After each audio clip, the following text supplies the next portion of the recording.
Hello everyone, this is Moitri. Welcome back to my channel after a long time. As usual guys, আমি voice record দিতে একদমই পছন্দ করি না, কারণ পরে কেন জানি নিজেরই শুনতে কেমন যেন একটা বিরক্ত বিরক্ত আর কি ফিলিংস হয়। তো এই তো আবারও আর কি দোকানে বসতে হয়েছে। আমি আর কি আগের ভিডিওতেই তোমাদেরকে বলেছি কী কারণে, তোমরা আই থিঙ্ক সো জেনেছো আর কি একটু কিছুটা হলেও। তো আগের ভিডিও দেখে অনেকেই কমেন্ট করেছো অ্যাকচুয়ালি তোমাদের দোকানে কি কি প্রোডাক্টস পাওয়া যায়। And guys, honest to be, আমি একটা প্রোডাক্টসেরও নামও জানি না অ্যান্ড প্রাইসও জানি না। তো এখন তোমাদের অনেকেরই কোশ্চেন, আমি কীভাবে এত বড় একটা শপ চালাই। অ্যাকচুয়ালি আমি কিছুই করি না, আমি জাস্ট এভাবে বসে থাকি অ্যান্ড ক্যামেরা করি অ্যান্ড মানি এক্সচেঞ্জ করি। বাকি সব আমাদের দোকানের স্টাফরাই করে, যেহেতু অনেকগুলো স্টাফ রেখে দিয়েছে। তো এই তো আমি তোমাদেরকে আস্তে আস্তে ভিডিওর মাধ্যমে সব প্রোডাক্টস দেখাচ্ছি, কারণ একটা প্রোডাক্টসেরও আমি নাম জানি না। অ্যান্ড যেহেতু মানে কয়েকদিন ধরে টানা বসতে হয়েছে, সেই জন্য কিছু কিছু প্রোডাক্টসের নাম জেনেছি শুধু, কিন্তু প্রাইস টাইস একটা কিছু জানি না। অ্যান্ড তোমরা ভাবতে পারো যে দাম জানি না, তো স্টাফরা যে দামেই নিবে সেটাই তুমি অ্যাকসেপ্ট করো কি না, এভাবে তো ব্যবসার প্রফিট আসে না অ্যাকচুয়ালি। তো এটা মেইন আর কি কজ ধরা হয় না, কারণ আমাদের স্টাফদের উপর অনেক অনেক বিশ্বাস রয়েছে, তারা খুবই অনেস্ট। অ্যান্ড আমি তো দেখি তারা কেমন, ঠিক এটা একদম পুরোপুরি বিশ্বাসের উপর ডিপেন্ড করে। তো ওদের উপর বিশ্বাস করে আমাদের এই বিজনেস। অ্যান্ড আমার বাবার সাথে আগে যখন ছোটোবেলায় যাইতাম দোকানে, তখন দেখতাম ওরাই সব আর কি হিসাব টিসাব করে, আমার বাবা চেক দেয়, একটা কিছু ওরা মানে ভুল কিছু করে না। সেহেতু তখন থেকে একটা বিশ্বাস, অ্যান্ড আই নো তারাও এই বিশ্বাস কখনোই আর কি ভেঙে ফেলবে না। And this is my 100% sure. তো এই তো এই তো আমি আস্তে আস্তে দেখাচ্ছি তোমাদেরকে। এখানে ওই সাইডে বিয়ারিং আছে, সব ধরনের বিয়ারিং, কিসে কিসে জানি লাগাই জানি না। তারপর ওই পাশে তো কী বলে ওগুলা, মোবিল। দেন হচ্ছে আমি শিওর যে আমাদের দোকানে সবচেয়ে মোস্ট পপুলার আইটেম হচ্ছে টায়ার। একদম 40 ইয়ার্স হচ্ছে আমাদের বিজনেসটা, অ্যান্ড টায়ার টিউব দিয়েই কিন্তু শুরু হয়েছে।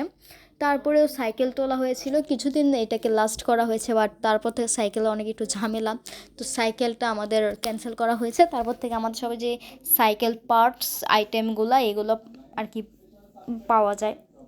তারপরে যে অটো, ভ্যান, রিক্সার ব্যাটারি চার্জিং, ব্যাটারি কত কত জানি এমপিআর, আমিও বললাম কি গাইস, আমি কিচ্ছু জানি না এই সম্পর্কে, আমার কোনো আইডিয়া নেই। বাট আমার বাবা যেহেতু এখন একটু মানে একটু ঝামেলার মধ্যে দিয়ে যাচ্ছে, সেহেতু একটু বাইরে যেতে হচ্ছে। অ্যান্ড আমার ভাইও আর কি এখানে থাকে না, বাইরে পড়াশোনা করেন। আমিও স্টুডেন্ট, আমারও বসার ঠিক ওই রকম মানে সময় হয় না, তারপরেও প্রাইভেট মিস দিয়ে বসতে হচ্ছে। অ্যান্ড একটা কাজের জন্য আর কি। তো অ্যান্ড আগে তো আমার দাদুই বসতো, বাবার যখন কাজ থাকতো দাদুই সারাদিন দোকানে বসতো, মানে দুইজনই বসতো। বাট এখন যেহেতু আমার দাদু passed away last 11 months ago, তো তখন থেকে আর কি আমার উপর একটু প্রেশার পড়েছে। তাই বলে যে প্রতিদিনই আমাকে বসতে হয় তা কিন্তু একদমই না। যখন একটু বাবার কাজ থাকে বাহিরে যাই, ঠিক সেই সময়টা আমি একটু টাইম আর কি দোকানে বসি। অ্যান্ড পড়াশোনা ঠিক রেখে কিন্তু সব কিছু পাশাপাশি আমি পড়াশোনা সব কিছু ঠিকঠাক আছে মোটামুটি ঈশ্বরের কৃপায়। অ্যান্ড ওইভাবে আর কি ঠিক রেখে সব কিছু ব্যালেন্স রেখেই করছি। অ্যান্ড এই ব্যবসাটা যেহেতু আমাদের প্রায় 40 ইয়ার্সের, অ্যান্ড একটা দিন দোকান বন্ধ রাখলে অনেকটাই লস বলতে গেলে, কারণ এই দোকান অ্যান্ড রেন্টে কার এর উপরেই আমাদের সব কিছু।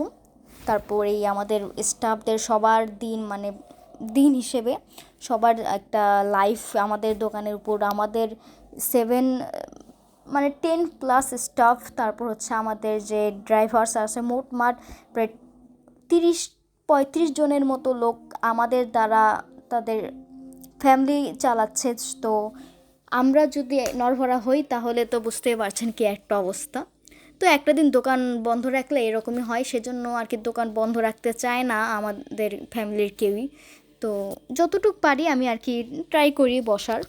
তারপরেই তো সব কিছু ডান, আমি শুধু বসে মানি এক্সচেঞ্জই করি, আর কিছু কাজ নেই, আর শুধু রাস্তায় গাড়ি ঘোড়া দেখি। তারপর সন্ধ্যাবেলা হয়ে গেল, সন্ধ্যাবেলায় প্রতিনিয়ত যে কাজটি করে থাকি হচ্ছে ধূপকাঠি লাগাই সকালে এবং সন্ধ্যায় 2 বেলা ধূপকাঠি থাকে। তারপর দোকান পরিষ্কার করে সবাই মিলে, তারপর জল আনে, জল ছিটানো হয়। সারাদিনের একটা কি বলবো, তো আস্তে আস্তে দোকানের উপর একটা কেমন জানি মানে ফিলিংস আসছে। যেমন আগে একদমই বসতে চাইতাম না, মানে যখন আমার মানে বাবা দুপুরে খাইতে যেত, কারণ খাওয়ার সময়ও পেতো না, এমন অবস্থা, এত ভিড়। আমার দাদুই তো আগে সকাল বিকাল বসতো, তো এখন ওই টাইমটা রাইট নাও আমাকে বসতে হচ্ছে। কিন্তু প্রাইভেট যেদিন যেদিন থাকে সেদিন তো আমি একদমই বসতে পারি না, সেদিন দোকান বাবারও খাওয়া হয় না, অ্যান্ড দোকানও আর কি চলে। তো আমাদের দোকানে যেহেতু সবসময় একটু ক্রাউড থাকে, একটু বিজি থাকি, কিন্তু আমি দেখতে পাচ্ছেন আমি সবসময় বসে ব্যবসা করি। এমন কোনো আপনারা ওনারকে পেয়েছেন যে সবসময় বসে এভাবেই শুধু ক্যাশ এক্সচেঞ্জ করে? মানে একটা দোকানে ওনারও কিন্তু অনেক সময় চাপের ভিতর থাকতে হয়, অনেক দৌড়াদৌড়ি করতে হয়, কিন্তু আমি কি মানে একদম ফ্রিলি একদম বসে থেকে খালি এরকম অবস্থা, মানে একদম টেনশনলেস বসে আর কি ব্যবসা করছি। সো ইয়া, আজকে ভিডিও ভালো লাগলে প্লিজ লাইক কমেন্ট শেয়ার করবেন। Thanks for your watching, bye bye.